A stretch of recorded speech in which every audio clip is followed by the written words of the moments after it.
Ne ndërsa jemi tek kërkimi i këtyre thesarëve, desha t'ju tërheq vëmendjen ose të bëjmë pak të mendojmë, le të themi, për çfarë ne e konsiderojmë me vlerë. Dhe çfarë në këto momente kur neve ndodhemi në jetën tonë, në këto momente tani, sot, çfarë jeni duke kërkuar që ju jeni të gatshëm të sakrifikoni, ëh? Edhe të shpenzoni, edhe të harxhoni. Çfarë jeni duke kërkuar? Mbretëria e qejve, Jezusi na thotë e ngjan njerëz në këtë lloj forme. Neve si njerëz pra tentojmë edhe përpiqemi që të kërkojmë gjëra me vlerë. Qofshin ato për të ndërtuar jetën, qofshin edhe gjëra materiale. Le të themi një telefon më të mirë, një makinë më të mirë, një bluzë më të mirë, një orë më të mirë, një çdo gjë që është më e mirë. Por a keni vënë re diçka tjetër në momentin që ja ke arritur ti të vlesh këtë gjë? Edhe e ke përdorur, le të themi për një farë kohe, po jo shumë. Edhe po s'është gjë kote, po pa xhalek kot. O burra me vrat të blejmë iPhone-in e fund. E bler, e në vit, po një gojesh, ja, s'ka me një gjë, ja. E njëjta menu, e njëjta kështu. Vetëm ajo, ë dëshira, mendësia për të patur diçka të re në dorë. Është ajo uria që shpirti jon ka. Edhe ne shpesh herë e ngatrojmë këtë lloj urie me gjërat toksore. E dini çfarë tha Jezusi tek Mateu, kapitulli 6, vargjet 19 deri në 20, në qenë se jemi tek këto ujëra, tek Mateu. Vargjet 19 deri 21.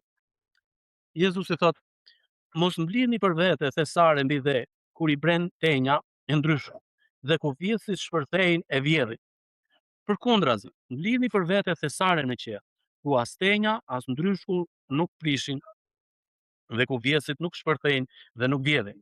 Vargu 21 na thot, sepse ku është thesari juaj, atje do të jetë dhe zemra juaj. Atë çfarë ne jemi, çfarë ne që bëra edhe pyetjen pak më përpara, çfarë ne e konsiderojmë si gjën më me vlerë, aty është dhe zemra jote.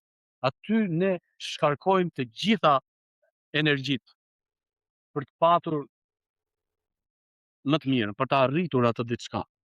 Dhe përpiqemi në temi me mish e me shpirt për të arritur, për ta patur atë gjë. Po çfarë na bën kjo ne? Na bën, na largon nga mbretëria, nga prezenca e Zotit.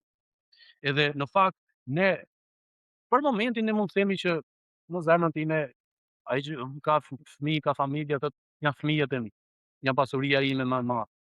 Por përsëri janë diçka toksore, sepse neve e dimë që jemi të përkohshëm, por edhe fëmijët do të rriten edhe ne gjithashtu e dimë që do shikojnë jetën e vet.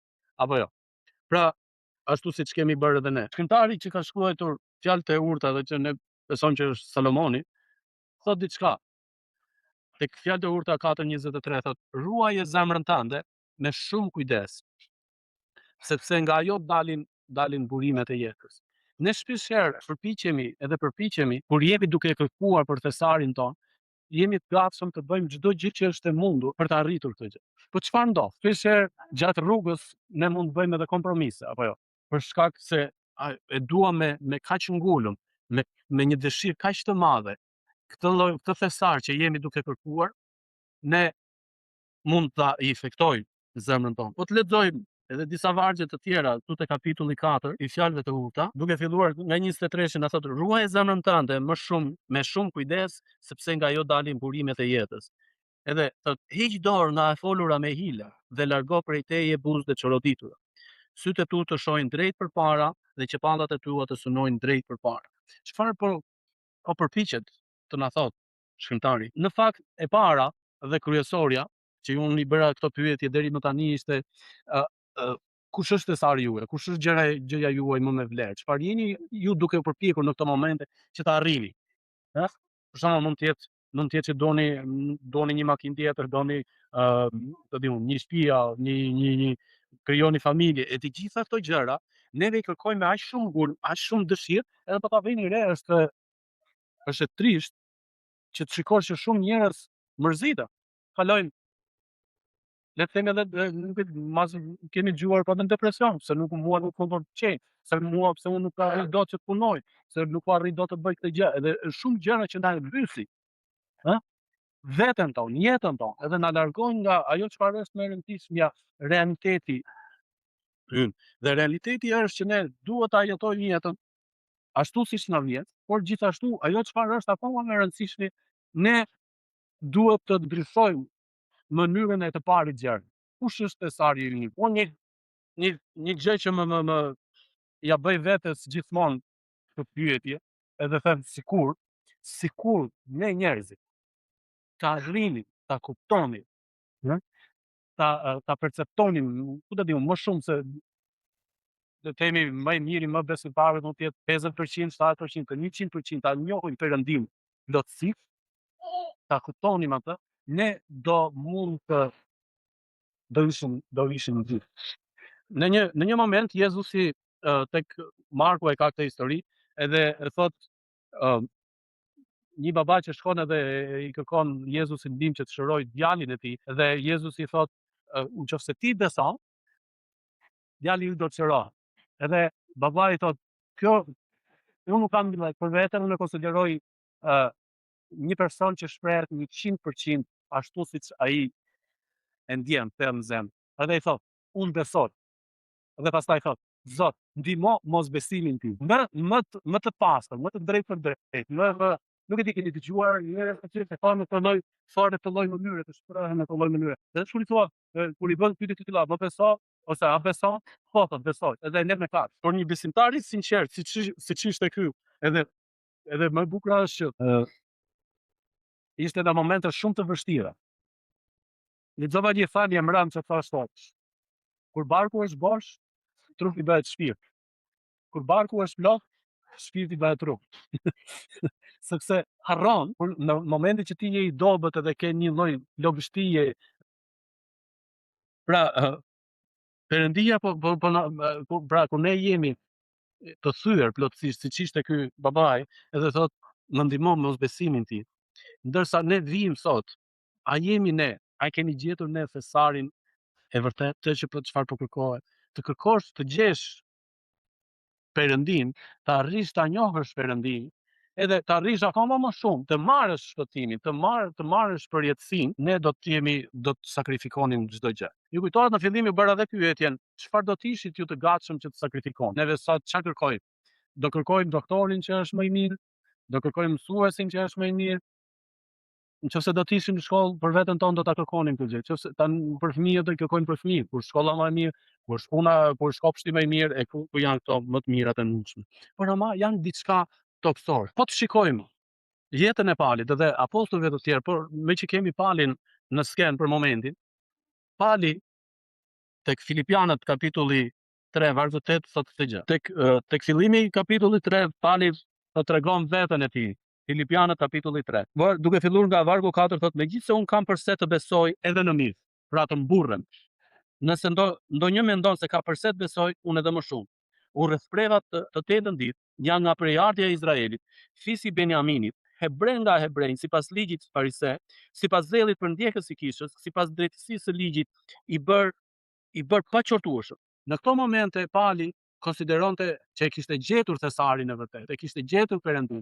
Edhe ai po bante punë të palodhshme në mendjen e tij që unë do fitoj të shkoj tek Perëndia. Vargu 6 thotë, sipas zellit për ndjekës në kishë, sipas drejtësisë së ligjit i bëri pa qortueshëm, por ato që ishin fitim, thotë, në vargu 7, i konsideroi për shkak të Krishtit dëm. Pra, të shkuar akon, çdo kohë që unë kam kaluar deri tani. Po më të vërtetë i konsideroj të gjitha se janë dëm për madhësinë e njohjes së Krishtit Jezusit Zotit tim, për shkak të cilit i humba të gjitha, dhe këto dhe i konsideroj se janë ple që unë të fitoj Krishtin. Pra çdo punë, çdo shkollë, çdo arritje që ai kishte patur mundësi, kishte mundur që të arrinte të fitonte, i konsideroj vlerë. Nuk kanë asnjë lloj vlere, sepse e dinte që këto nuk kanë vlerë në krahasim me Perëndin. Tani, nuk po themi që nuk do të shkojmë në shkollë. Nuk po themi që s'duhet punojmë. Nuk po themi që s'duhet përpiqemi në jetën tonë. Por këto mos jenë thesari që ne të jemi të E di çfarë juve e dini shumë mirë që ka njerëz që janë të mirë nga gjendja ekonomike dhe janë njerëz të thjeshtë. Pra edhe i trajtojnë edhe ndihmojnë njerëzit që janë në nevojë. Ka njerëz që janë të pasur dhe janë bërë akoma më të ligjë. I kanë larguar njerëzit, gjithmonë i shtypin, i shajnë, i ofendojnë, i përshtyjnë për shkak të nivelit që ata ndodhin. Pra në këto momente thesari i zemrës është bërë pasuria, që ne e dimë që është e përkohshme. Pra çdo gjë që ne kemi arritur të kemi, për çfarë është? Nga se është. A jemi të gatshëm? Në një pyetje që do të pasojë nga një pyetje tjetër është, a kemi gjetur ne thesarin e vërtet? A është Perëndia gjëja më e çmuar në jetën tonë? A është Perëndia gjëja më e çmuar në jetën tonë? Dhe nëse është, a jemi ne të gatshëm që të kalojmë përtej dhe t'i hedhim edhe t'i konsiderojmë në këto momente gjërat e tjera pleh, siç thot Pali. Ju e dini për shembull përpara atë Gjonin, Pietrin se si ata vdiqën. E dini që Gjoni për shembull për shkak të besimit e tij ata e hodhën në një kazan të madh me vaj të nxehtë. Ja për shembull le një kujtesë të shpejtë se si ata njerëz vdiqën. Mateu vra me shpatë në Etiopi ndërsa i ndante besimin e tij.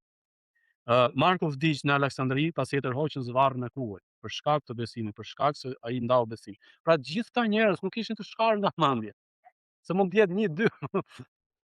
Luka u varë në Greqi sepse predikoi ungjillin. Gjoni e hodhën në një kazan të madh me vaj të nxehtë, shpëtoi në mënyrë të mrekullueshme që gjithë njerëzit që mendojnë që do shpëtonte. E futën në burg në ishullin Patmos, aty ku ai ka shkruar dhe zbulesën. I vetmi apostull që vdiq në moshë të vjetër kur erdhi natyrshëm.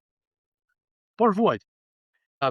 Pietri u kryqëzua me kokë poshtë. Në momentin që e kryqëzuan, pak të më bëni një me plotësoni dëshirën e fundit, më kryqëzoni me kokë poshtë, sepse nuk jam i denjtë siç u kryqëzua Jezusi. Jakobi, drejtuesi i kishës, e hodh nga maja e tempullit në Jeruzalem, që llogaritet 30 metra, i bie afërsisht një pallat 10 katësh, 10-12 katësh. E hodhën poshtë, e vdiste, nuk vdiq, dhe pastaj nga që ai nuk vdiq, ata e ranë për vdekje. Jakobi, biri i Zebedeut, ishte përshkatar edhe këtij për në kokë. Bartolomeu e rrahën me kamxhik derisa ai vdiq. Andrea e rrahën me kamxhik dhe pastaj e kryqëzua dhe donin që ta lidhnin dhe ta shikonin se si ai vuante. Edhe për 2 muaj, për 2 ditë, sa ai shumë e rrahë, për 2 ditë zgjati që mund të mbijetonte, edhe ai aq kohë sa kishte mundësi të fliste, i predikonte atyre ungjillin, ata që rrinin e shikonin. Gjithashtu Tomasi, vdiq, ose Thomai, vdiq në Indi, ndërsa kishte shkuar për të predikuar ungjillin. Judën e qelluan me shigjetën.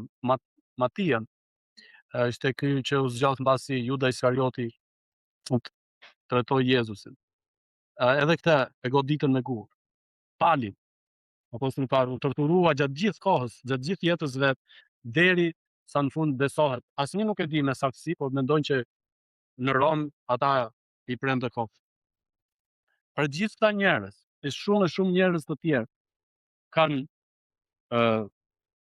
dhënë jetën e tyre, pra jetën toksore, duke konsideruar pa vlerë, në krahasim me vlerën e madhe që gjen tek Perëndia, tek shpëtimi, tek jeta e përjetshme, tek mbretëria e Perëndisë. Dhe për të gjithë ne që besojmë këtë gjë, nuk e di për ju, po për mua sa herë që vazhdoj dhe lexoj Biblën edhe ndaj mësimin me ju, është në mënyrë, është në të vërtetë mrekulli që Perëndia na ka zgjedhur ne që të na shpëtojë nga mëkati edhe të na japë mundësinë të hyjmë në mbretërinë e tij, në prezencën e tij.